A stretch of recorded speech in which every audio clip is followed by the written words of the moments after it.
Let's start with the official story about UK sanctions on Russia. And it's a story that's told really by this chart. This shows you UK exports trade with Russia up to the invasion. And you can see, look at what happens to that line after the invasion and sanctions were imposed. It goes down really sharply, about 74% down. And it's not just that. Look at the detail here. Look at the kinds of things that have basically disappeared. Cars, heavy machinery, no longer going to Russia. Look, they're no longer there at the end. However, OK, here's a kind of thought experiment. If you are a Russian company and you're used to getting something from the UK, say you're used to getting a bit of heavy machinery across from the UK, you can't do that anymore because of the sanctions, you could set up a shell company over here in one of the Caucasus nations, somewhere like Kyrgyzstan, and then say, well, OK, send it across to us in Kyrgyzstan, and then once it reaches you, you could potentially send it directly over to Russia. And that way you can evade the sanctions. It's a form of kind of laundering of trade.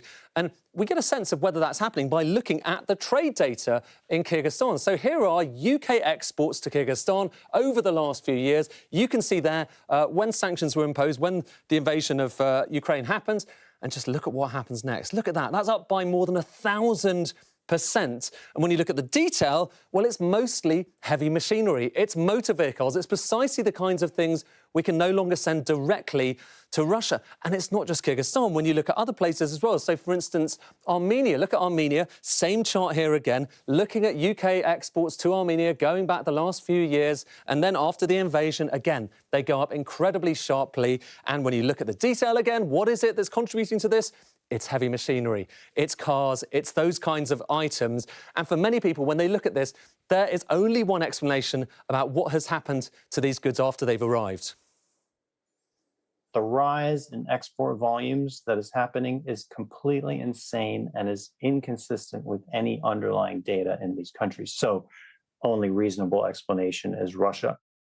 And of course, it's not just the data for Kyrgyzstan and Armenia that we're looking at. If you look at places, for instance, like Georgia, by the way, Turkey is part of this as well. A lot of stuff going into Turkey as well. If you look at Uzbekistan, what we've done is we've taken all of the data for UK exports to those places and specifically looked at what are known as common high priority items. This is the kind of stuff which we know can and has been turned into weapons, OK?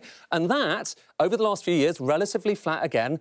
Again, this is the stuff we know can be used to kill people. It's gone up really sharply. These are UK exports going to these countries, which are then presumably going on to Russia. And specifically, look at the kinds of things we're talking about here. Drone parts, helicopter parts, data processing machines. You've got telephone switching equipment, aeronautical navigation equipment, radio navigational aids. This is stuff we are sending across to countries near Russia. And a lot of people say it is an absolute scandal.